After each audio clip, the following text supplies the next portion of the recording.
औज़ुबिल्लाहिमिनश्शैतानिर्रजीम बिस्मिल्लाहिर्रहमानिर्रहीम अल्हम्दुलिल्लाहि रब्बिल आलमीन अस्सलातु वस्सलामु अला रसूलिल करीम अस्सलामु अलैकुम वरहमतुल्लाहि वबरकातुहू।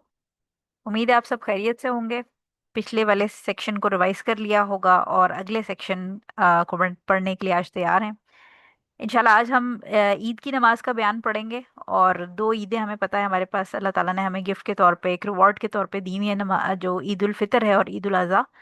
इंशाल्लाह उसकी हम बयान पढ़ेंगे नमाज का। और छोटा चैप्टर है ये, 2 दिन में इंशाल्लाह 2 क्लासेस में हमारा आज और कल की क्लास में कंप्लीट हो जाएगा। 15 अहादीस हैं इसके अंदर। 7 to 8 हम आज करेंगे और बाकी जो बचेंगी वो कल करेंगे।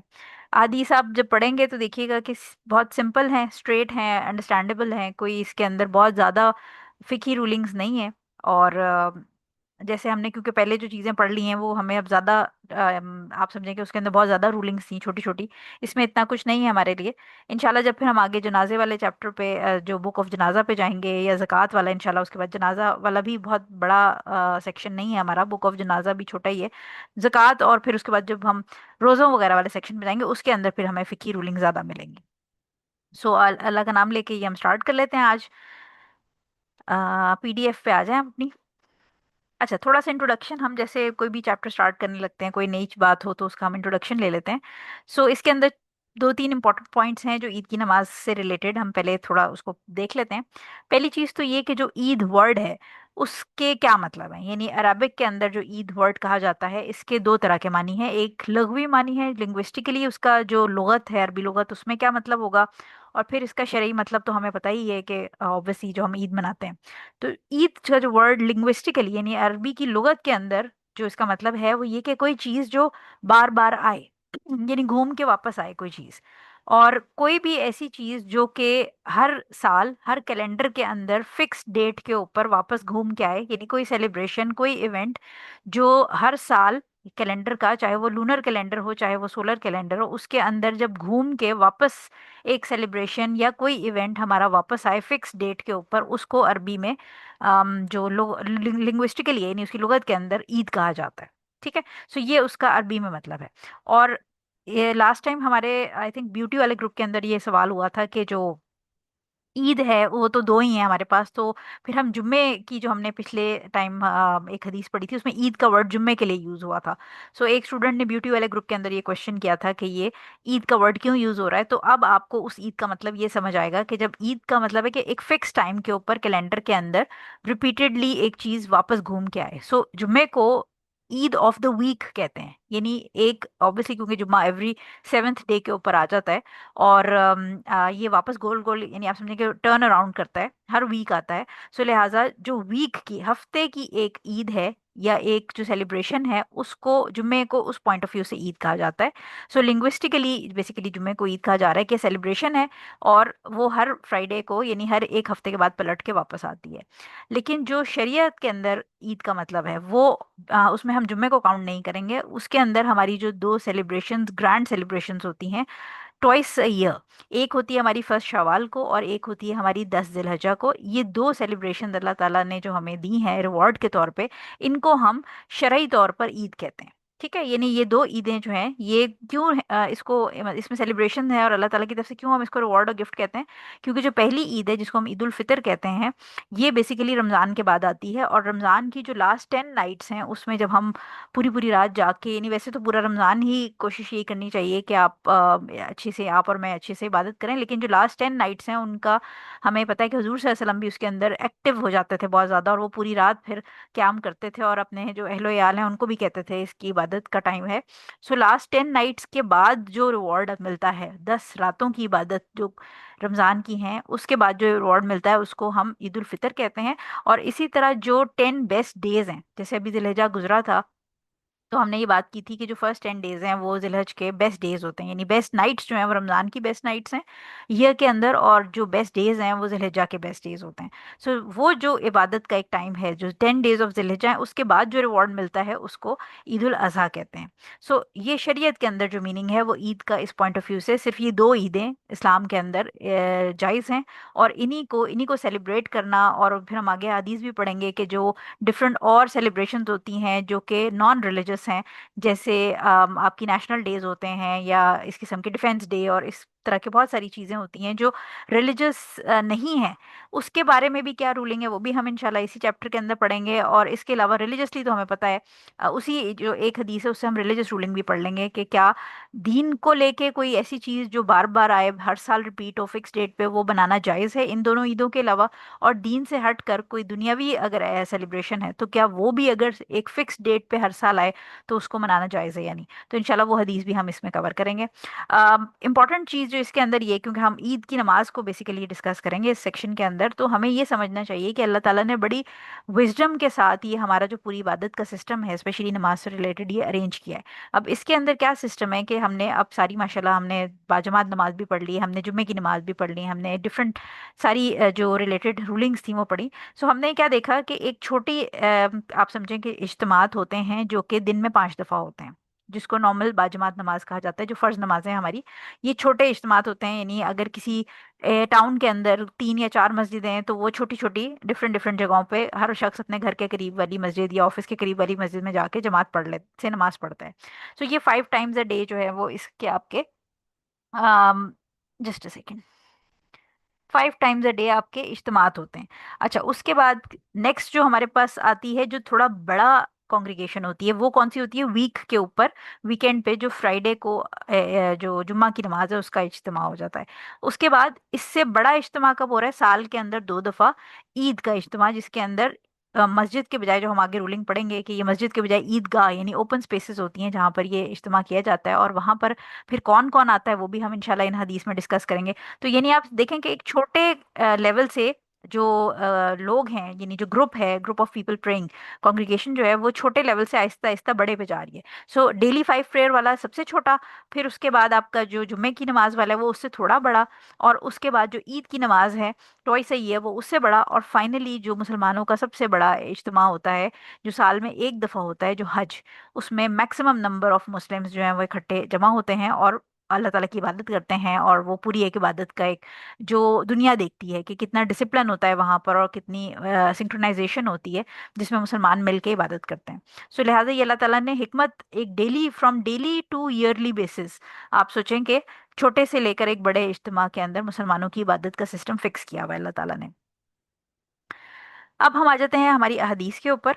हदीस हम 385, हमने 384 तक लास्ट वाली की थी, 385 से हमारा ये बाब शुरू हो रहा है। हज़रत आयशा रजी अल्लाह ताला अन्हा से ये रिवायत है, और रिवायत करती हैं कि रसूल सल्लल्लाहु अलैहि वसल्लम ने फरमाया, जिस रोज़ लोग रोज़े पूरे करके आखिरी इफ्तार करते हैं इस दिन ईद है, और ईद उल अज़हा इस रोज़ है जिस दिन लोग कुर्बानियाँ करते हैं। सो सिंपल सी वर्डिंग्स हैं इसकी।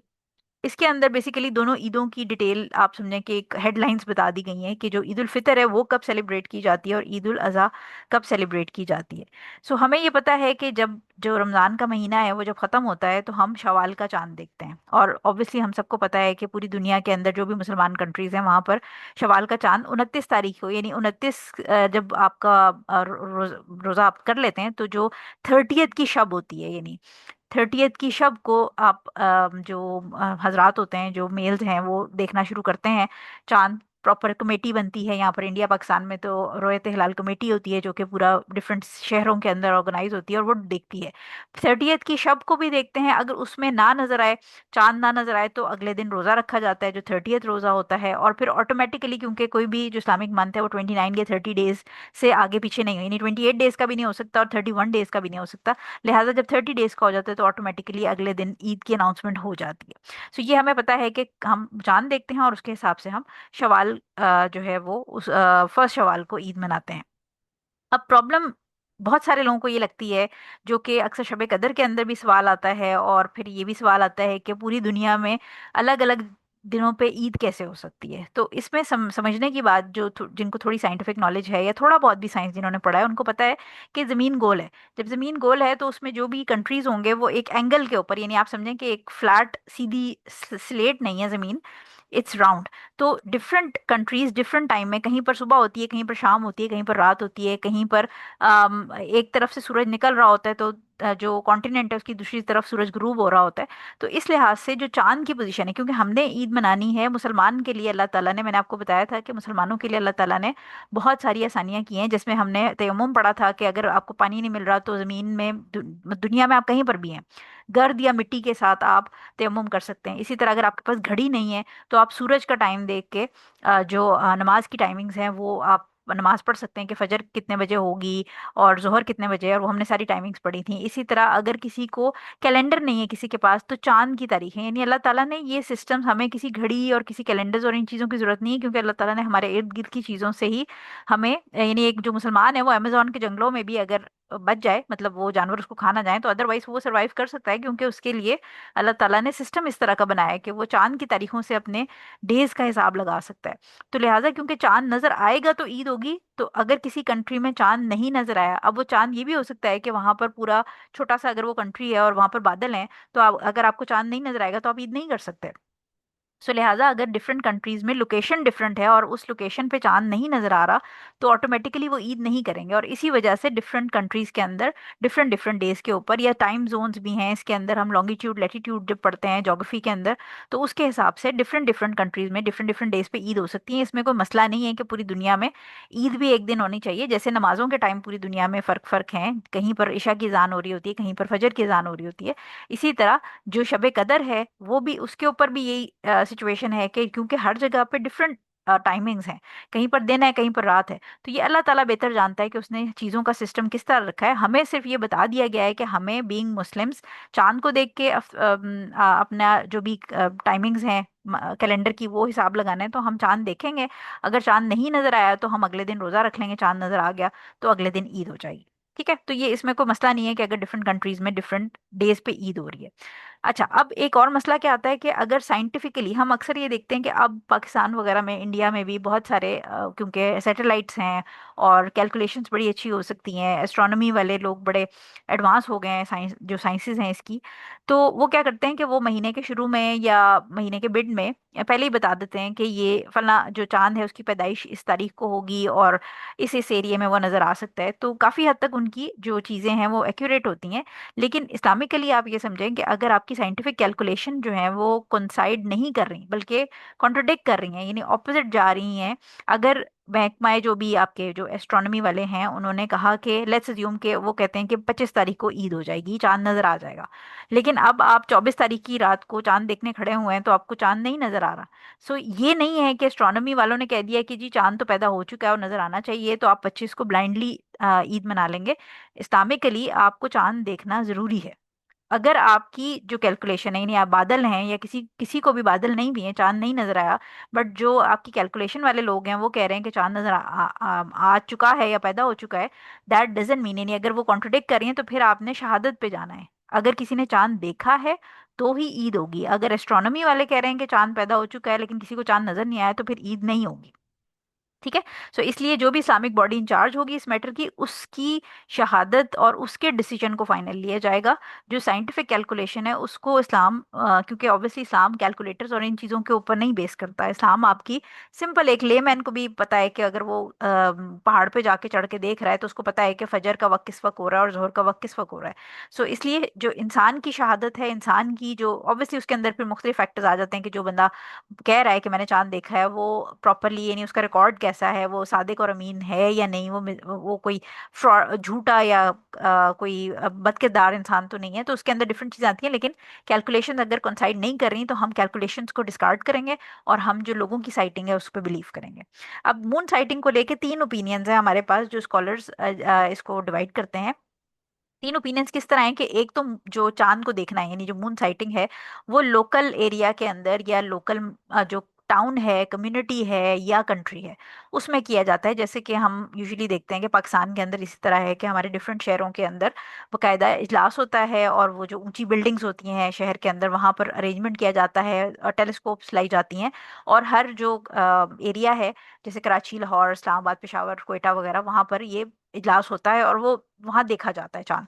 फिर शहादतें मौसूल होती हैं, उन शहादतों को कंबाइन किया जाता है, और कहीं से भी विटनेस अगर मिल जाती है, ऑब्वियसली उसको वो फिर परखते भी हैं कि जो शहादत दे रहा है उसका अपना किरदार क्या है। लेकिन ये कि फाइनली जो रोयत हिलाल कमेटी है वो फिर चांद की अनाउंसमेंट करके ईद या रमजान अनाउंस करती है।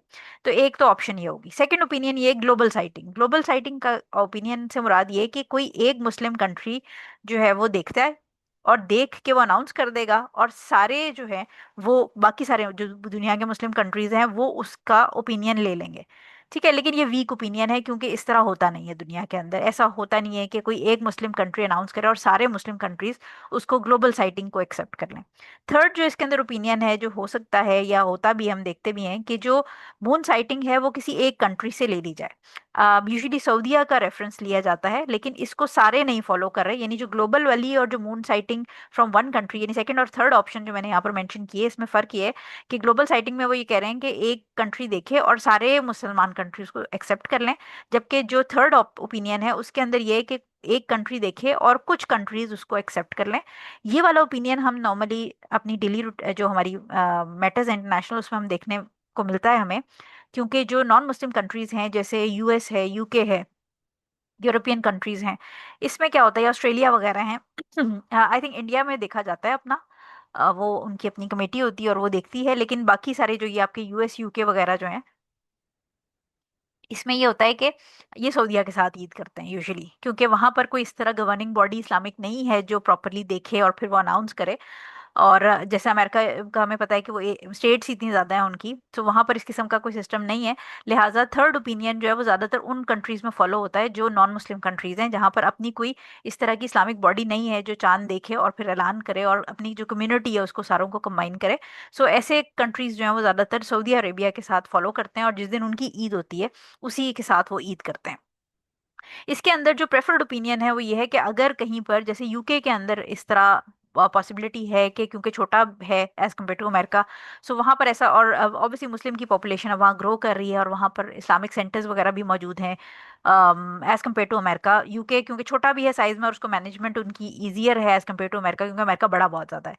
तो अगर तो पॉसिबल है कि आपका जो भी कम्युनिटी है वहाँ पर, मुस्लिम कम्युनिटी किसी एरिया में रह रही, नॉन मुस्लिम एरिया में, और वहाँ पर कोई अरेंजमेंट हो सके चांद देखने का, और फिर चांद देख के कोई एक सेंट्रल बॉडी हो जो ऐलान कर दे और उस एरिया के जो मुस्लिम्स हैं वो सेलिब्रेट कर लें, तो ये सबसे बेस्ट ऑप्शन है।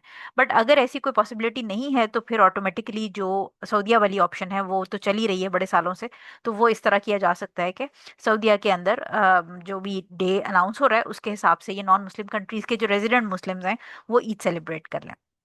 ठीक है, तो चांद को देख के जो है वो ऑब्वियसली हम जिलहज के ऊपर भी, जिलहज कब शुरू हो रहा है, कौन सा महीना कब शुरू हो रहा है, आप देखें मुहर्रम जब शुरू होता है, 9वीं 10वीं मुहर्रम का भी हिसाब हम इसी तरह लगाते हैं। फिर जिलहज के अंदर ईद का, अरफा का रोज़ा लोगों ने रखना होता है। सो ये सारी चीज़ें चांद के साथ ही कनेक्टेड हैं। तो इसमें इस हदीस से हमें एक और इम्पोर्टेंट बात ये पता चल रही है कि ऐसा नहीं होगा कि अगर आपकी कम्युनिटी है और आपने ही सिर्फ चांद देखा और बाकी सारे लोग ये रोजा रख रहे हैं या ईद मना रहे हैं, तो आप कहें कि मैंने तो चांद देखा या मैंने नहीं देखा, तो इस बेसिस पे आप एक अलग, आप कहते हैं ना उर्दू में मुर्गी की एक टांग, उस तरह नहीं चलेंगे। यहाँ पर जो वर्ड यूज किए हैं अगर आप इंग्लिश में देखें कि which the people break the fast and the day the people offer sacrifice, यानी ग्रुप जो आपकी जो आप समझे कि मेजोरिटी है लोगों की, जहां पर आपका ग्रुपिंग है, कोई ये नहीं कि एक दो बंदे हैं उनको अगर चांद नहीं नजर आया तो वो कहें कि नहीं जी मुझे, हमें तो नहीं नजर आया तो हम तो ईद नहीं मना रहे।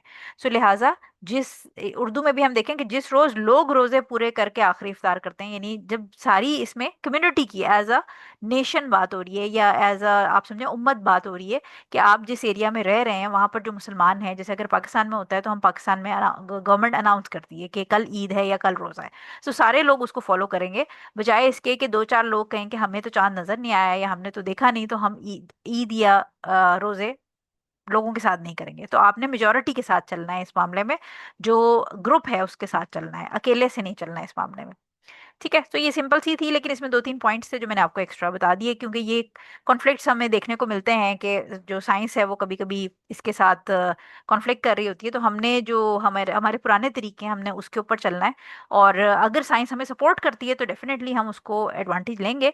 लेकिन कुछ कंट्रीज के अंदर, इवन यूके के अंदर, मुझे ये बात पता है कि ऐसा होता है कि कुछ ऐसे एरियाज हैं जहाँ पर बाकायदा ईद के अंदर वो क्या करते हैं कि लेट्स अज्यूम के 29 और 30 का जो हिसाब है वो जो रोज़ों का होता है, तो वो ये देखते हैं कि अच्छा अगर संडे को ईद पड़ जाए तो हमारे लिए बेहतर होगा, क्योंकि हमें जॉब से छुट्टी मिलेगी, मतलब हम ऑफ होंगे। सो वो क्या करते हैं, वो बकायदा 10-15 दिन पहले ही प्लान कर लेते हैं कि हमने ईद इस तारीख को करवानी है, क्योंकि इस दिन वीकेंड पड़ रहा है, तो हमारे लिए ईद सेलिब्रेशन, यानी ऑफ कोर्स 29 या 30 का जहाँ पर मसला होता है, 28 रोज़ों पे वो ईद नहीं कराते। लेकिन जहां पर अगर लेट्स अज्यूम के उनको वो डे कंफर्टेबल लग रहे होते हैं, वीकेंड के करीब पड़ रहे होते हैं, तो वो पहले से 10-15 दिन पहले ही वो कमेटी बैठ के ये प्लान कर लेती है कि हमने यहाँ पर अनाउंसमेंट करके और ईद वीकेंड पे करा देनी है, ताकि लोग आराम से सेलिब्रेट कर लें। तो अगर इस तरह कोई प्री प्लान प्लानिंग हो रही है तो वो जायज़ नहीं है, क्योंकि ईद सेलिब्रेट करने के लिए पहली तो ये कि चांद देखना जरूरी है। अगर आप चांद नहीं देख सकते तो फिर आप किसी मुस्लिम कंट्री के साथ फॉलो करेंगे, लेकिन अपनी मर्जी से ईद नहीं कर सकते इस तरह कि अब वीकेंड सैटरडे संडे आ रहा है तो जॉब पे छुट्टी हो जाएगी, इसलिए हमारे लिए ईद सेलिब्रेशन आसानी में होगी। तो हम ऐसा करते हैं कि 29 या 30 अपनी मर्जी से देख के रोजा ईद रख लेते हैं, या रोजा भी रखना है तो रोजे के अंदर भी वो यही करें कि वीकेंड से स्टार्ट कर लेते हैं। ये वाला काम नहीं किया जा सकता। 386 के अंदर हमारे पास हदीस आ जाती है। अभी उमैर बिन अनस ये रिवायत कर रहे हैं रजी अल्लाह ताला अन्हो अपने एक चचा सहाबी रजी अल्लाह ताला अन्हो से रिवायत किया है कि चंद सवार आप सल्लल्लाहु अलैहि वसल्लम की खिदमत में आए और उन्होंने शहादत दी कि उन्होंने कल शाम चांद देखा था। आप सल्लल्लाहु अलैहि वसल्लम ने हुक्म दे दिया कि रोज़ा अफ्तार करो और कल सुबह नमाज ईद के लिए ईदगाह में आ जाओ। इसे अहमद अबू दाऊद ने रिवायत किया है, ये अल्फाज अबू दाऊद के हैं और इसकी सनद सही है। अच्छा, अब इस हदीस जो है इससे हमें बड़ी इंटरेस्टिंग एक रूलिंग ये पता चलती है कि हुआ ये कि ये जो हदीस है इससे हमें पता चल रहा है कि जो हमने बात की थी कि अगर 29 का आपको, यानी 30th की शब है, 29 रोजे आपने पूरे कर लिए, अब 30th की शब को अगर आपको चांद नहीं नजर आया तो ये अंडरस्टूड है कि आपने 30 रोजे पूरे करने हैं, क्योंकि आपको चांद नजर आएगा तो आप ईद करेंगे। सो इस सिचुएशन में क्या हुआ कि 29 के बाद 30वीं जो शब थी उस पे उनको चांद नहीं नजर आया, यानी जो मदीना के लोग थे उनको चांद नहीं नजर आया। और ऑब्वियसली उन्होंने 30th रोजा जो है वो अगले दिन रख लिया। अब जब वो 30th रोजा उनका था, तो कुछ ये जो दूसरे साहबा हैं ये आए हैं और उन्होंने टेस्टिफाई किया कि हमने रात को, यानी वो ऑब्वियसली ऊंटों पे सफर करते आए होंगे, तो उन्होंने कहा कि हमने रात को चांद देख लिया था। हो सकता है कि इनके एरिया में बादल रहे हो तो इनको चांद नजर नहीं आ रहा, और उस जमाने में ऑब्वियसली वो इस तरह कोई कम्युनिकेशन सिस्टम या वो वाली चीज तो थी नहीं। सो उन्होंने आके बताया अगले दिन सुबह, या बल्कि दोपहर के टाइम हुजूर सल्लल्लाहु अलैहि वसल्लम को बताया कि हमने कल वहाँ चांद देख लिया था। तो अब इससे क्या हुआ कि बेसिकली वो चांद देखने का मतलब ये था कि नया चांद तो निकल आया था, सो लिहाजा ये जो 30th रोजा ये समझ रहे थे ये एक्चुअली ईद का दिन था। सो इसके ऊपर लिहाजा हुजूर सल्लल्लाहु अलैहि वसल्लम ने फौरन सहाबा कराम जो बाकी सारे लोग थे उनको हुक्म दिया कि रोजा तोड़ दें, यानी अफ्तार कर लें, क्योंकि ऑब्वियसली वो ईद का दिन था और ईद के दिन रोजा रखना हराम है। लेकिन क्योंकि उनको चांद नजर नहीं आया था इसलिए उन्होंने अज्यूम किया कि आज रोजा है, 30th रोजा।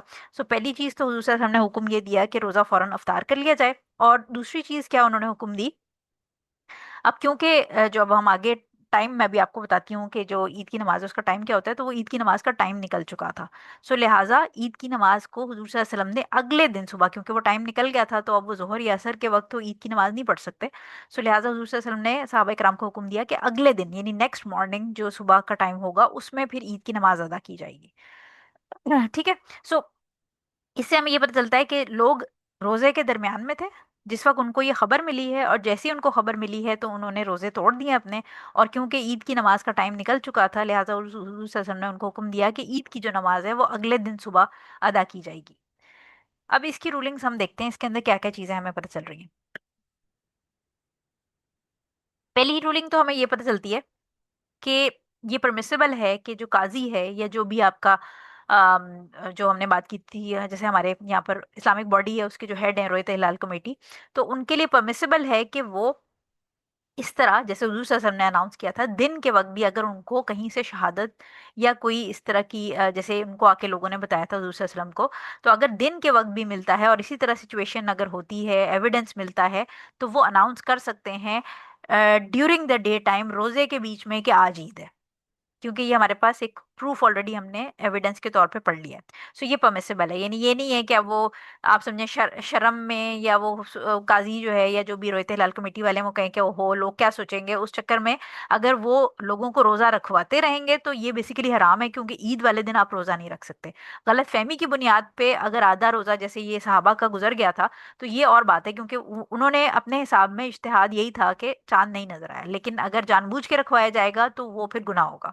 ठीक है, तो पहली परमिसिबिलिटी तो इस चीज की है कि अगर इस तरह कभी हो जाए, जैसे मुझे याद है हमारे बचपन में, आई थिंक जब यंग थे हम, तो इस तरह हुआ था एक आध दफा के लोग रात को अगले दिन सेहरी की तैयारी करके लेट गए थे, या जो भी मतलब इबादत में मशगूल थे, और चांद नजर आने की कोई रिपोर्ट नहीं थी। एंड आई थिंक सुबह मतलब रात के 3:30 या 4 बजे सेहरी के अराउंड जो सायरन होता है, जो ऐलान होता है मस्जिदों में, वो शुरू हुआ था और टीवी पे ऐलान हुआ था कि चांद फाइनली नजर आ गया, तो अब सेहरी नहीं होगी, सुबह ईद होगी। तो इसलिए अगेन वही बात है कि शहादतें क्योंकि मौसूल हो रही होती हैं, और पुराने ज़माने में ऑब्वियसली कम्युनिकेशन सिस्टम नहीं था, और इतनी एडवांस टेक्नोलॉजीज नहीं थी, टेलीस्कोप्स इतनी नहीं थी, और बादल होते थे तो बड़ी मुश्किल होती थी, वो तो खैर आज भी होती है, लेकिन ये कि पहले ऑब्वियसली साइंटिफिकली चीज़ें वीक थी। सो अब हमें क्योंकि साइंटिफिक सपोर्ट हासिल है, तो हमारे लिए चांद को देखना जल्दी है, यानी आप समझें कि विद इन फ्यू आवर्स जो है वो हमारे पास रिपोर्ट आ जाती है कि अगले दिन ईद या रमज़ान है या नहीं। सेकंड, इसके अंदर हमें रूलिंग ये मिलती है कि अगर यही चीज, यही वाली स्टोरी जो है, यानी जो ईद के मौके पे हुई है, ये अगर रमजान की टाइम पे हो, यानी लेट्स अज्यूम कि अगर यही वाली सिचुएशन सहाबा कराम की रमजान के टाइम पे हुई होती, या हमारे साथ हो जाए कि बादल हैं और हमें चांद नहीं नजर आया रमजान का, या ऐसी सिचुएशन है कि चांद नजर ही नहीं आया, फॉग है, कोई भी ऐसी चीज है, उस सिचुएशन में क्या होगा कि हम अज्यूम करेंगे कि रमजान शुरू नहीं हुआ। ठीक है, क्योंकि कंटिन्यूएशन ऑफ जो ऑलरेडी हालात हैं उसकी कंटिन्यूएशन हम एक्सपेक्ट करते हैं कि वही हालात कंटिन्यू करेंगे जब तक कि हमारे पास एविडेंस ना हो। ये एक रूल है फिक्ह का, कि अगर आपकी कोई भी जो हालत है उसको आप प्रिज्यूम करेंगे कि ये हालत ऐसे ही चलेगी अनटिल अनलेस कि कोई एविडेंस हो उस हालत को ब्रेक करने का। तो अगर आपको रमजान का चांद नहीं नजर आया, इसका मतलब है कि अगले दिन रोजा नहीं है, और आप खाना पीना चलता रहेगा। लेकिन अब इसी तरह अगर कोई आके खबर दे दे कि मैंने कल रात को चांद देख लिया था, और वो ऑब्वियसली बाकिरदार और सच्चे और ट्रस्टवर्दी लोग हों जो ये बात कर रहे हो, तो उस केस में क्या होगा कि आप इमिजिएटली, जैसे यहाँ पर हुजूर सल्लल्लाहु अलैहि वसल्लम ने हुक्म दिया था कि खाना, रोज़ा तोड़ दें, यानी रोज़ा तोड़ने का हुक्म दिया था, तो उधर अगर दोपहर के टाइम में, रमज़ान की मैं आपको एग्जांपल दे रही हूँ, कि अगर आपको रमज़ान का चांद नहीं नजर आया और इस तरह अचानक से खबर मिले, तो उसमें फिर ऐलान ये किया जाएगा कि ऑल्दो के रोज़ा नहीं है, लेकिन रोज़े की, क्योंकि रमज़ान तो शुरू हो गया ना, अब हमें चांद नहीं नजर आया था गलत फहमी की बुनियाद पे, और हमें अगले दिन दोपहर में पता चल रहा है कि चांद तो रात को आ गया था नजर, हमें नहीं नजर आया था। सो लिहाजा उस केस में रमजान के एहतराम में लोग खाना पीना रोक लेंगे। ठीक है, जैसे यहाँ पर खाना पीना शुरू कर दिया था, वहां पर आप खाना पीना रोक लेंगे। और ऑब्वियसली वो रोजा तो नहीं काउंट होगा, क्योंकि वो रोजा के लिए हमें शर्त पता है कि सहरी से के टाइम से, यानी सुबह के टाइम से आपको फास्टिंग करनी है। सो रोजा तो नहीं काउंट होगा, ये जो एक दिन मिस हो जाएगा इस तरह, उसको फिर आप आफ्टर रमजान मेकअप कर लेंगे। लेकिन रमजान के एहतराम में अगर बीच इसी तरह दोपहर में खबर मिलती है, तो लोग खाना पीना रोक देंगे, क्योंकि रमजान ऑब्वियसली स्टार्ट हो गया है, तो उसमें रोजा नहीं काउंट होगा, रोजा अपने बाद में रखना है, लेकिन रमजान स्टार्ट हो गया है। ठीक हो गया। सो आई होप कि ये दोनों सिचुएशन आपको क्लियर हो गई हैं। अगर कोई कंफ्यूजन हो तो मुझसे ग्रुप में फिर पूछ लीजिएगा। नंबर थर्ड पॉइंट हमारे पास ये है कि अगर कोई शख्स, अब देखिए डिफरेंट सिचुएशंस हम इससे निकाल रहे हैं ना, अगर कोई शख्स रमजान के मिड डे में इस्लाम कबूल करता है, ठीक है, कोई मस्जिद गया और उसने जाके कलमा पढ़ लिया, और रमजान का लेट्स अज्यूम के 2-3 बजे थे, तो उसके ऊपर भी फर्ज हो जाएगा कि वो बाकी दिन, ऑल्दो कि उसका रोजा नहीं है, क्योंकि रोजे के लिए उसको सुबह से फास्टिंग करनी थी, लेकिन वो रमजान के एहतराम में उसके ऊपर भी ये बात लागू होगी कि वो अफ्तारी तक कुछ खाए पिएगा नहीं, यानी वो उस चीज को, उस जो प्रैक्टिस है उसको ऑब्जर्व करेगा, और फिर वो अफ्तारी अपनी नॉर्मल खाए, जो भी मगरिब का टाइम होगा उस टाइम पे खाना पीना करेगा, और फिर अगले दिन से वो प्रॉपर अपनी फास्टिंग शुरू कर देगा। और ये जो रूलिंग है वो अगेन इधर से इसीलिए निकल रही है कि बहुत सारे लोग हैं, कोई ऐसा भी शख्स हो सकता है जिसको जैसे बच्ची है कोई, उसको पीरियड्स रमजान में स्टार्ट हुए, तो जब पीरियड्स हो जाएंगे स्टार्ट, तो ऑब्वियसली बलूगत है उसके अंदर, तो उसके बाद जब वो ना गुसल कर लेगी, लेट्स अज्यूम कि उसने जब गुसल किया तो उसके बाद उसने रोज़ा तो रखना है, लेकिन रोज़ा अगर उसने दोपहर के टाइम पे गुसल किया है तो उसका रोज़ा तो नहीं हो सकता, लिहाजा वो दोपहर के टाइम में गुसल करके उस चीज़ को ऑब्जर्व करेगी। एक आप समझें कि एक लिहाज से इसको कह लें आपके एहतराम रमज़ान वाली चीज़ है। ठीक है, सो ये अगेन रिकमेंडेड है, इसके अंदर जो एहतराम वाली चीज़ है उसकी मैं बात कर रही हूँ कि रिकमेंडेड है, लेकिन जो ईद वाले दिन रोजा तोड़ने वाली पॉइंट है इस हदीस के अंदर, वो मस्ट है, क्योंकि ईद वाले दिन रोजा रखना हराम है तो वो तो मस्ट था। लेकिन यहाँ पर जो मैं आपको रमजान वाली पॉइंट बता रही हूँ, ये हाईली रिकमेंडेड है एहतराम रमजान के लिए। ठीक है। नंबर फोर्थ पॉइंट आपके ऊपर इसके अंदर आ जाएगा कि ईद की जो नमाज का टाइम है, वो मैं आपको बता दूं कि ईद की नमाज 10 से 15 मिनट बाद उसका टाइम शुरू होगा सूरज निकलने के, जो हमने टाइम ऑफ प्रोहिबिशन कहा था कि जब वो खत्म होता है सूरज तकरीबन 1 नेजे की हाइट पे आ जाएगा, 6 फुट के करीब जमीन से ऊपर, तब से ही इसका टाइम शुरू हो जाएगा। ईद की नमाज तब से लेकर जवाल से तकरीबन 10-15 मिनट पहले, ऑलमोस्ट 10 मिनट पहले तक, जवाल से पहले इसका टाइम रहेगा। जो कि नॉर्मली आपका, आप समझें कि जो आपकी इशराक या दोहा प्रेयर का जो टाइम होता है, ये बेसिकली वो टाइम है। ठीक है। सो यहाँ से 10 to 15 minutes after sunrise till 10 to 15 minutes before जवाल इसका टाइम है। और ये जो हदीस है, इसमें ऑब्वियसली वो टाइम गुजर गया था, इसलिए हुजूर सल्लल्लाहु अलैहि वसल्लम ने अगले दिन उनको जो थी ईद की नमाज उसको पढ़ने का हुक्म दिया। फिफ्थ पॉइंट इसके अंदर हमें ये पता चलता है कि जो टाइम है ईद की नमाज का वो लिमिटेड है।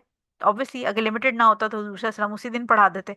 सो लिहाजा ये जो टाइम है ये फिक्स है। अगर ये टाइम निकल गया कि किसी भी रीज़न से और लोग नहीं अदा कर पाए, तो ऑब्वियसली फिर इमाम साहब अगले दिन सुबह, जैसे अभी हदीस के अंदर हज़ूर सल्लल्लाहु अलैहि वसल्लम ने नेक्स्ट डे का ऑर्डर दिया, तो नेक्स्ट डे पढ़ाई जाएगी।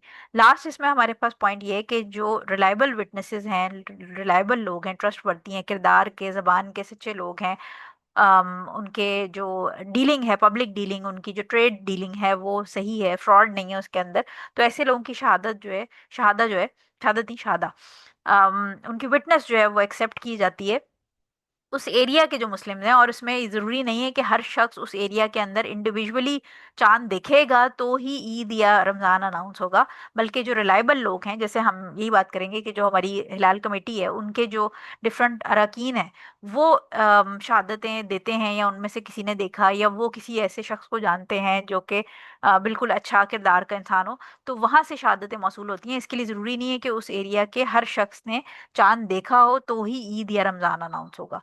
यानी आप विटनेसेस के ऊपर चलते हैं, जैसे हुजूर सल्लल्लाहु अलैहि वसल्लम ने, वहाँ मदीना वालों ने तो नहीं देखा था, लेकिन हुजूर सल्लल्लाहु अलैहि वसल्लम ने रिलायबल विटनेस की गवाही के ऊपर ईद अनाउंस की ना, तो इससे हमें ये रूलिंग भी पता चलती है। अच्छा जी, अब आ जाते हैं हम 387। 387 नंबर हदीस हमारे पास है अनस रजी अल्लाह ताला अन्हु से। ये रिवायत करते हैं कि रसूल सल्लल्लाहु अलैहि वसल्लम नमाज ईद फितर के लिए निकलने से पहले चंद खजूरें तनावुल फरमाया करते थे और ताक अदद में खजूरें खाया करते थे। इसे बुखारी ने रिवायत किया है, और इसका और एक मौलक रिवायत में भी ऐसा है। मौलक मैंने आपको बताया था कि जिसके अंदर चेन या तो बीच का सेक्शन मिसिंग हो, यानी वो चेन कहीं और पर ये जो बुखारी हैं, इमाम बुखारी, उन्होंने उसी हदीस को कहीं और किसी और सेक्शन में भी मेंशन किया हो तो वहां पर पूरी चेन दे दी हो, या ये कि वो चेन किसी और बुक के अंदर भी अगर आप देखेंगे तो डिफरेंट बुक्स के अंदर आपको वो पूरी चेन मिल जाती है। सो ये वाली जो चेन यहाँ पर मेंशन है, ये मुस्नद अहमद के अंदर आपको पूरी चेन मिल जाएगी, इसकी जो चेन ऑफ नरेशन है। और वो कह रहे हैं कि अहमद ने मौसूल मौसूल रिवायत में जिक्र किया है कि आप सल्लल्लाहु अलैहि वसल्लम इन खजूरों को एक एक कर कर तनावुल फरमाया करते थे। यानी हुजूर सल्लल्लाहु अलैहि वसल्लम के बारे में बताया जा रहा है कि जो ईद पे जाने से पहले, ये ईद उल फितर की बात हो रही है, कि हुजूर सल्लल्लाहु अलैहि वसल्लम ईद की नमाज पे जाने से पहले अपना, यानी बेसिकली क्योंकि रमज़ान के अंदर रोज़े की आदत होती है, तो ईद की नमाज पे जाने से पहले वो एक समझें कि एक as a breaking of ritual जो होता है ना, एक जो मोनोटोनस रूटीन आपकी चली आ रही है 1 महीने से, उसको ब्रेक कर रहे हैं। यानी सुबह नमाज पे जाने से पहले वो खजूर खा के फिर जाया करते थे, और खजूर जो है वो ऑड नंबर में खाते थे, और एक एक करके, यानी ये नहीं है कि इकट्ठी मुंह में डालनी, एक एक करके। तो 3 या 5 या एक, जितनी भी खजूरें उनके पास अवेलेबल होती थी, उस हिसाब से जो ईद उल फितर की नमाज है उसके अंदर वो जाने से पहले खा के जाते थे।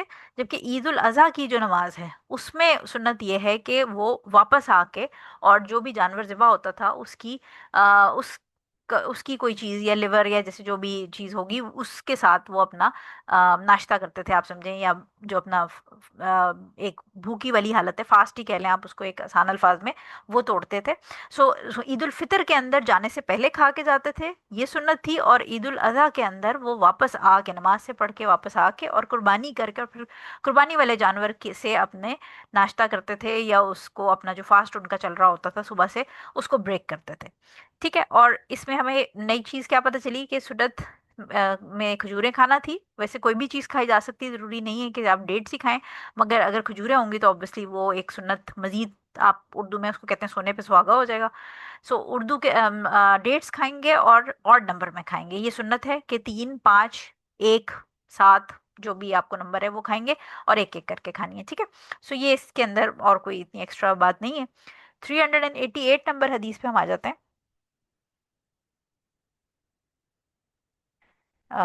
ये है जी हमारे पास इब्ने बुरैदा रजी अल्लाह ताला अन्हो से। Just a second.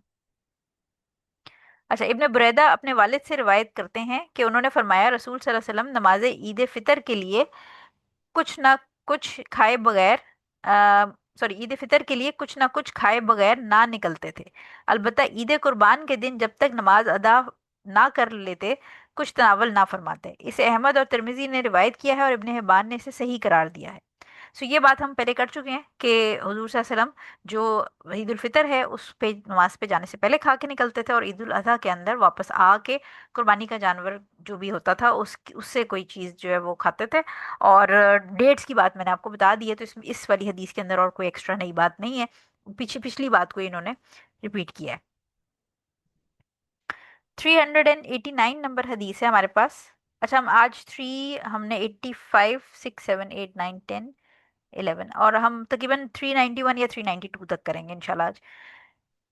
389 हमारे पास है। उम्मे अतिया रजी अल्लाह ताला अन्हो से रिवायत है कि हमें हुक्म दिया गया कि कि हम जवान लड़कियों और हाइजा औरतों को भी ईदैन में साथ लेकर निकलें, ताकि वो भी मुसलमानों के अमूर खैर और दुआओं में शरीक हों। अलबत्ता हाइजा औरतें ईदगाह के किनारे पर रहें, नमाज में शामिल ना हो, सिर्फ दुआ में शिरकत करें। बुखारी और मुस्लिम की ये हदीस है। इसको हमने, अगर आपको याद हो तो ऑब्वियसली हमने जो पीरियड्स वाले हमारा और गुस्ल वगैरह के बाब थे उसके अंदर ये मैटर बड़ी डिटेल में डिस्कस किया था कि औरत, ऑब्वियसली हमें ये पता है कि पीरियड्स में नमाज नहीं पढ़ेंगी, और ये भी हमने डिस्कस किया था कि वो मस्जिद के अंदर जा सकती हैं या नहीं जा सकती हैं, और मस्जिद मुसल्ला को लेके, यानी अगर गुजरना हो किसी जगह से मस्जिद के अंदर, कोई चीज़ लेनी हो, कोई बैग रह गया है, कोई किताब रह गई है, तो वो कर सकती हैं, लेकिन जाके बैठने की ममानियत हमने डिस्कस की थी। और ये भी हमने एक रूलिंग डिस्कस की थी कि कुछ स्कॉलर्स का कहना ये है कि अगर कोई जैसे बहुत सारे हलकाज होते हैं या जो किताब लेक्चर्स होते हैं, मुख्तलिफ किस्म के जो इस्लामी लेक्चर्स हैं वो मस्जिद के अंदर अगर हो रहे हैं, तो उस केस के अंदर कुछ स्कॉलर्स परमिट करते हैं, क्योंकि वो ये कहते हैं कि आजकल के दौर में वैसे ही ख़वातीन जनरली पढ़ने, दीनी तालीम हासिल करने के लिए या दीन की रूलिंग समझने के लिए कोई ज़्यादा जद्दोजहद नहीं करती। तो अगर जो कर रही हो वो फिर अगर उसके अंदर जो टीचर है उसको भी एक हफ्ते के लिए आप, ऑब्वियसली उसको भी पीरियड होते होंगे, उसको भी एक हफ्ते की छुट्टी मिल जाएगी, और फिर स्टूडेंट को भी एक हफ्ते की मिल जाएगी, तो महीने के अंदर समझें कि हफ्ता 10 दिन टीचर की और इसी तरह स्टूडेंट की छुट्टी हो जाएगी, तो काफ़ी इसमें हर्ज होगा पढ़ाई का। तो ये कुछ स्कॉलर्स इस चीज़ को कहते हैं कि अगर इस किस्म की एक्सट्रीम नीड हो तो उसमें परमिसिबल है, लेकिन मुसल्ला मुसल्ला कहते हैं जो प्रेयर हॉल हो, यानी उससे दूर रहना चाहिए। मस्जिद से रिलेट के साथ कोई अगर कमरा है तो वहां पर बैठ के पढ़ाई हो सकती है, लेकिन जो प्राइमरी, जहाँ पर जमात खड़ी होती है, जहाँ पर लोग सफ़े मनाते हैं, उस जगह से जो ऐसी खवातीन हैं जो पीरियड्स में हो उनको दूर रहना चाहिए, ठीक है। सो वही चीज़ हम यहाँ पर भी अप्लाई करेंगे कि हुजूर सल्लल्लाहु अलैहि वसल्लम ने कहा कि ईद की जो नमाज है उसमें औरतों को, यंग बच्चियों को, और इवन अगर किसी को पीरियड्स हो रहे हैं तो उनको भी लेके आएं, लेकिन जो पीरियड्स वाली खवातीन है वो मुसल्ला के करीब ना बैठे, यानी जो प्रेयर एरिया है जहाँ पर सफ़ें बंधी हुई हैं या औरतों की सफ़ है उसमें ना खड़ी हों, वो साइड पे बैठ सकती हैं। और मकसद ये है कि ऑब्वियसली एक तो सेलिब्रेशन है, प्लस ऑब्वियसली मुसलमानों की जो ताकत है उसका भी इजहार होता है, क्योंकि हुजूर सल्लल्लाहु अलैहि वसल्लम के ज़माने में, यानी अभी तो हम obviously as a Muslim country survive कर रहे हैं, या लेकिन जो नॉन मुस्लिम कंट्रीज़ में लोग रहते हैं वहाँ एक मुस्लिम कम्युनिटी की स्ट्रेंथ भी पता चलती है कि यहाँ पर मुसलमान हैं। प्लस ये कि स्पेशली नॉन मुस्लिम कंट्रीज़ के अगर अंदर हम देखें तो वहाँ पर क्योंकि इर्द गिर्द नॉन मुस्लिम सारा कल्चर है, उनके रिलीजन का एक्सपोजर होता है, तो जो ईद का मोमेंट होता है उसमें मर्द हजरात तो फिर भी जाके 5 वक्त की या 4 वक्त की नमाजें पढ़ लेते हैं, मस्जिदों में, और उनका एक्सपोजर होता है। लेकिन जो बच्चियां होती हैं, यंग बच्चियां या औरतें, और स्पेशली जो वर्किंग हैं या घरों में हैं, वो बिजी होती हैं अपनी डेली रूटीन में। तो बच्चियों को और औरतों को इर्द गिर्द कल्चर के अंदर सिर्फ non Muslim culture, non Muslim dressing और चीज़ें समझ आ रही होती हैं। जो फ्रेंड्स और क्लास फेलोज होती हैं बच्चियों की, वो भी नॉन मुस्लिम होती हैं। तो ये जो आपके ओकेजन्स होते हैं इस तरह के, ईद हो गई या जुम्मा हो गया, इसमें नॉन मुस्लिम कंट्रीज के अंदर बड़ा हाईली रिकमेंड किया जाता है कि बच्चियों को लेके, यंग बच्चियों को, औरतों को लेके मस्जिद में, इस्लामिक सेंटर में आए, ताकि उनका एक्सपोजर बढ़े, ताकि वो देखें कि इस्लाम के अंदर चीज़ें किस तरह, हम हमारी जो ब्रदरहुड है वो किस तरह है, औरतें आपस में किस तरह इंटरेक्ट करती हैं। तो एटलीस्ट वो लर्न करेंगे अपने रिलीजन के बारे में इस्लामिक सेंटर्स में जब उनका विजिट होगा। एज फार एज जो मुस्लिम कंट्रीज हैं उनके अंदर ऑब्वियसली हमारे इर्द गिर्द ही सारी इस्लाम से रिलेटेड चीज़ें होती हैं। इतना बुरा हाल नहीं होता जितना नॉन मुस्लिम कंट्रीज के अंदर एक्सपोजर होता है नॉन मुस्लिम चीज़ों का। सो लिहाजा ऐसी सिचुएशन में, चाहे मुस्लिम हैं चाहे नॉन मुस्लिम कंट्रीज में आप कहीं पर भी हैं, ईद की नमाज के अंदर हाईली रिकमेंडेड है हुजूर सल्लल्लाहु अलैहि वसल्लम की तरफ से। बल्कि कुछ स्कॉलर्स इसको वाजिब भी कहते हैं कि औरतों के लिए ईद जो नमाज है, वो चाहे वो अगर मेंस्ट्रुएटिंग भी है तो वो ईदगाह तक ज़रूर जाएं, वहाँ जाके बैठ के उस सेलिब्रेशन का हिस्सा बने, और प्लस वो खुतबा भी सुने। सो इस सारी जो सिचुएशन है उसके अंदर औरतों की शमूलियत ईद वाले दिन, ईद की नमाज के अंदर बहुत रिकमेंड की गई है, और कुछ स्कॉलर्स इसको वाजिब भी कहते हैं। ठीक है, तो इसमें एक तो ये कि खैर है, और गैदरिंग है मुसलमानों की, एक हमारी स्ट्रेंथ शो होती है, एक हमारा, आप समझें कि बड़ा ईद जो है वो हमारी सेलिब्रेशन है। तो फिर सारे मिल के मुसलमान जो बहन भाई हैं, ऑब्वियसली वो फ्री मिक्सिंग नहीं होगी, लेकिन औरतें अपनी साइड पे नमाज अदा करके एंजॉय करेंगी, बातें करेंगी, एक दूसरे से ईद मिलेंगी, मर्द हजरात अपनी बातें करेंगे और ईद मिलेंगे। तो इससे एक ब्रदरहुड कम्युनिटी के अंदर बिल्ड होता है। 390 हमारे पास हदीस है। Just a second. हाँ जी। इब्ने उमर रजी अल्लाह ताला अन्हो रिवायत करते हैं कि रसूल सल्लल्लाहु अलैहि वसल्लम अबू बकर सिद्दीक रजी अल्लाह ताला अन्हो और उमर रजी अल्लाह ताला अन्हो ईदैन की नमाज खुतबा ईदैन से पहले पढ़ते थे।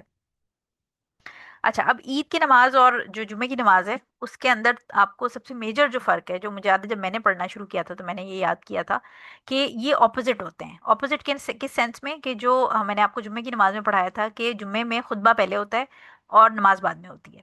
तो जो ईद की नमाज है ये बिल्कुल उसके ऑपोजिट है। ईद की नमाज में पहले नमाज होगी और बाद में खुतबा होगा। ठीक है, तो ये दोनों आपने याद रखने के लिए आसानी है कि ये ऑपोजिट होते हैं। ईद की नमाज और भी बहुत सारी चीज़ों में ऑब्वियसली जुम्मे की नमाज से डिफरेंट है, लेकिन क्योंकि टाइमिंग्स का भी फ़र्क है। जुम्मा जो है वो जोहर के टाइम पे हो रहा होता है, और ईद की सुबह के टाइम पे, दोपहर के टाइम पे तकरीबन इसका होता है, अर्ली मॉर्निंग। सो लिहाजा और बहुत सारे हैं, लेकिन खुतबे को अगर आपने याद रखना है तो ये दोनों ऑपोजिट होते हैं। सो इसके अंदर आप जो नमाज है वो पहले अदा होगी, और नमाज के अंदर भी फ़र्क है, वो इंशाल्लाह हम आगे जब जो तकबीरात हैं उसके हदीस पे जाएंगे तो उसको पढ़ेंगे। लेकिन इसमें जमात पहले होगी और उसके बाद खुतबा अदा किया जाएगा। ठीक है, और खुतबा जो है उसके अंदर डिफरेंस क्या है, कि जो जुम्मे का खुतबा है वो हमने कहा था कि ऑब्वियसली वो उसका पार्ट है। यानी जब पहली जो दूसरी अजान है, जिस वक्त आप इमाम साहब आ जाते हैं और अजान दी जाती है, उसके बाद तो ट्रेड ट्रांजैक्शन और वो सारी चीज़ें हमने बात की थी कि वो मना है किसी भी किस्म का। हर उस शख्स के लिए ट्रेड ट्रांजैक्शन मना हो जाता है जो कि जिसके ऊपर, यानी अडल्ट मेल, और वो जो हमने रेजिडेंट वाली सारी बातें की थी, उनके लिए मना कर दिया गया है कि जुम्मे के अंदर, जो सूरह जुम्मा के अंदर आयत मैंने आपको बताई थी कि जो भी लेन देन का काम है या ट्रेड है वो आप रोक दें और जुम्मे की नमाज के लिए आ जाएं। सो जुम्मे का खुतबा is very important and it's mandatory. लेकिन जो आपका ईद की जो नमाज है उसके बाद जो ईद का खुतबा है वो मैंडेटरी नहीं है, वो सुन्ना है। उसकी रीज़न ये हमें कैसे पता चला, क्योंकि हुजूर सल्लल्लाहु अलैहि वसल्लम, कुछ ऐसे लोग होते थे मजमे के अंदर जिनको किसी वजह से जाना पड़ता था, तो हुजूर सल्लल्लाहु अलैहि वसल्लम उनको अलाउ कर देते थे। तो जो जुम्मे का खुतबा है वो मैंडेटरी है, लेकिन जो ईद का खुतबा है वो सुन्नत है। ठीक है, तो ये भी डिफरेंस है इन दोनों के बीच में। 391 नंबर हदीस हमारे पास, आई थिंक ये हम लास्ट करेंगे, क्योंकि फिर कल हम 392 से 400 तक करेंगे, और कल इंशाल्लाह हमारी 400, हम पूरा जो चैप्टर हमारा वाइंड अप होगा वो 400 हदीस पे होगा। तो कल इंशाल्लाह हमारी 400 हदीसें बुलूगुल मराम में से हो जाएंगी अल्लाह के फजलो करम से। सो आज की हमारी लास्ट हदीस है, इब्ने अब्बास रज़ी अल्लाह ताला अन्हु से रिवायत है कि नबी करीम सल्लल्लाहु अलैहि वसल्लम ने ईद के रोज़ दो ही रकअतें अदा फरमाई, ना पहले कुछ पढ़ा ना बाद में कोई नमाज पढ़ी। इसे सातों ने, यानी अहमद, बुखारी, मुस्लिम, अबू दाऊद, तिरमिजी, निसाई, इब्ने माजा ने रिवायत किया है।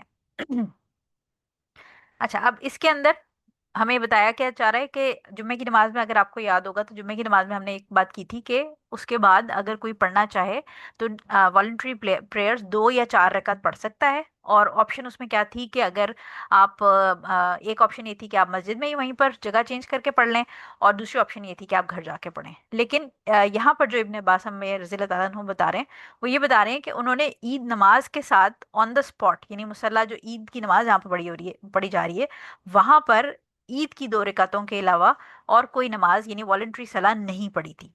ठीक है। और जुम्मे के अंदर मैंने आपको याद दिला दिया है कि हमने ये ऑप्शन दी थी कि 2 या 4 घर पे या जो मुसल्ला था उसी में जगह आप चेंज करके पढ़ सकते हैं, 2 to 4 रकात। इधर हमारे पास ये हदीस ये शो कर रही है कि वहां पर आपने कुछ और नहीं पढ़ना, यानी 2 फर्ज आपकी जो जो जो सॉरी 2 जो रकात हैं ईद की वो आपने पढ़ी। उसके बाद खुतबा है, और खुतबा के बाद आपने उसी जगह पे और कुछ नहीं पढ़ना, हुजूर सल्लल्लाहु अलैहि वसल्लम ने वहां पर कुछ नहीं पढ़ा। आगे एक और हदीस आएगी जिसमें हमें पता चलेगा कि हुजूर सल्लल्लाहु अलैहि वसल्लम ने और एक्स्ट्रा कहीं और घर वापस जाके कुछ पढ़ा या नहीं, लेकिन वो हम आगे इंशाल्लाह कल जो हम हदीसें पढ़ेंगे उसके अंदर है। ठीक है। अगर लेट्स अज्यूम कि इसमें इंपॉर्टेंट पॉइंट ये आता है कि अगर हमें पता है कि ईद जो नमाज है वो ईदगाह में खुली जगह पे पढ़ी जाती है, लेकिन लेट्स अज्यूम कि जैसे कोविड था, या अगर बहुत बुरा मौसम है, बारिश हो रही है, बहुत तेज बारिश है, बर्फ पड़ रही है, कोई इस किस्म के हालात हैं जिसके अंदर लोगों के लिए मुश्किल होगी ओपन एयर में ईदगाह के अंदर नमाज पढ़ना। बेशक वो शामियाने लगाए होते हैं, लेकिन हम अज्यूम करते हैं कि आंधी है, तूफान है बहुत ज्यादा। उस केस के अंदर आप मस्जिद के अंदर भी ईद की नमाज अदा कर सकते हैं, यानी ईद की गैदरिंग जो है वो मस्जिद के अंदर की जा सकती है, क्योंकि प्रोहिबिटेड नहीं है, मतलब हराम नहीं है मस्जिद के अंदर ईद की नमाज अरेंज करना। लेकिन सुन्नत ये है कि हुजूर सल्लल्लाहु अलैहि वसल्लम ईदगाह में अरेंज करते थे, खुली जगह पे वहां पर पढ़ी जाती थी। सो इसलिए ऐसी सिचुएशन में अगर आपकी कोई लेजिट रीजन है, कोई ऐसा केस है कि ईदगाह पे खुली जगह पे नमाज पढ़ना लोगों के लिए नुकसान का बाइस बनेगा, तो मस्जिद में नमाज अरेंज की जा सकती है। अब मस्जिद में जब आप नमाज अरेंज करेंगे तो जो भी बंदा मस्जिद में आएगा वो ऑटोमेटिकली जब मस्जिद में एंटर होगा तो बैठने से पहले उसको 2 रकात तहियातुल मस्जिद पढ़ने हैं। सो ये सिचुएशन जो है इसके ऊपर थोड़ा सा डिफरेंस ऑफ ओपिनियन है स्कॉलर्स का। और इसमें जो सबसे अथेंटिक चीज ओपिनियन है वो ये है कि जो भी शख्स आएगा वो ऑटोमेटिकली पढ़ेगा 2 रकात पढ़ के तहियातुल मस्जिद, और उसके बाद वो बैठेगा। लेकिन अगर कोई नहीं भी पढ़ता, लेट्स अज्यूम कि कोई नहीं भी पढ़ता, तो हम उसको टोकेंगे नहीं, क्योंकि इस हदीस के मुताबिक ईद की नमाज के साथ उसके आगे पीछे कोई एक्स्ट्रा रकात हुजूर सल्लल्लाहु अलैहि वसल्लम नहीं पढ़ते थे। सो अगर कोई आके पढ़ लेता है वेल एंड गुड, क्योंकि वो जो हमने पीछे हदीस पढ़ी थी वेलकमिंग मॉस्क वाली, या जो तहियातुल मस्जिद वाली हमने हदीस पढ़ी थी, वो उसके जो भी बंदा है उसके माइंड में वो वाली हदीस है। वो आके 2 रकात पढ़ता है और फिर बैठता है, और फिर ऑब्वियसली इमाम साहब जो है वो हम आगे पढ़ेंगे कि किस तरह इकामत वगैरह तो होती नहीं है ईद की। तो इमाम साहब जब जमात खड़ी करेंगे तो वो फिर नमाज पढ़ लेगा। और अगर कोई शख्स ऐसी सिचुएशन में मस्जिद के अंदर आके नमाज 2 रकात नहीं पढ़ता, उसके माइंड में अगर ये वाली हदीस है जो अभी ऊपर अब्दुल्लाह इब्न अब्बास रज़ी अल्लाह तआला ने मेंशन की है, तो हम उसको कोई वो नहीं करेंगे, मतलब उसको मलामत नहीं करेंगे, क्योंकि ये हदीस इटसेल्फ है। सो ये दोनों केसेस में स्कॉलर कहते हैं कि आप उसको, अगर जो पढ़ रहा है उसको भी पढ़ने दें, जो नहीं पढ़ रहा उसको भी आप टोकेंगे नहीं, क्योंकि ये दोनों सिचुएशंस इस तरह की हैं नॉर्मली। क्योंकि ओपन एयर में मस्जिद के आउटसाइड या ईदगाह के ऊपर नमाज अरेंज होती है ईद की, तो इसलिए वहां पर आगे पीछे उसके कोई अटैच्ड वॉलेंट्री सलाह नहीं होती। लेकिन अगर मस्जिद के अंदर है, किसी भी केस की वजह से, किसी रीजनेबल यानी जो प्रॉपर रीजन है, शरई रीजन, उसकी वजह से मस्जिद में अरेंज की जा रही है, तो फिर दोनों केसेस में परमिसिबल है। अगर आप तहियातुल मस्जिद पढ़ना चाहते हैं आप पढ़ सकते हैं, अगर आप नहीं पढ़ना चाहते, इस हदीस को माइंड में रख के ईद की बात हो रही है, तो उसको कोई अगर ओमिट कर रहा है तो उसके लिए भी कोई, आप उसको टोकेंगे नहीं। ठीक है। सो 391 नंबर हम हदीस हमने कर ली है। 92 से ऑनवर्ड हम इंशाल्लाह कल करेंगे, क्योंकि ये अब हमारे पास 400 आखिरी है। सो आई होप कि सिंपल सा टॉपिक था, आपको समझ आ गया होगा। थोड़ा सा बस मेरा आज गला मुझे तंग कर रहा है, तो मेरे लिए पढ़ाने में बीच में बार बार मुझे पानी पीना पड़ रहा है। लेकिन आई होप कि आप लोगों को क्लास समझ आ गई होगी। अगर कोई क्वेश्चन हो तो आप लोग ग्रुप में पूछ लीजिएगा। कल इंशाल्लाह हम इसको पूरा करेंगे, 400 नंबर तक हमारी हदीसें हो जाएंगी, और फिर 2 वीक्स का आपके पास टाइम होगा। 2 वीक्स में आप लोग आराम से अपनी रिवीजन कीजिएगा, और जब मैं इंशाल्लाह दोबारा हम स्टार्ट करूँगी क्लासेस 2 वीक्स के बाद, तो फिर आप हमारे 2 चैप्टर और रह जाएंगे, और इंशाल्लाह फिर हमारा ये बुक ऑफ सलाह ख़त्म हो जाएगी इंशाल्लाह इंशाल्लाह। तब तक के लिए ख्याल रखिएगा अपना, जो पढ़ा है वो उसको रिवाइज करें, आगे लोगों तक फैलाएं, और समझें और समझाएं। जज़ाकल्लाह खैर for attending. Class wind up कर लेते हैं। सुब्हानकल्लाहुम्मा व बिहम्दिका अशहदु अल्ला इलाहा इल्ला अंता अस्तगफिरुका व अतूबु इलैक। अस्सलामु अलैकुम व रहमतुल्लाहि व बरकातुहू।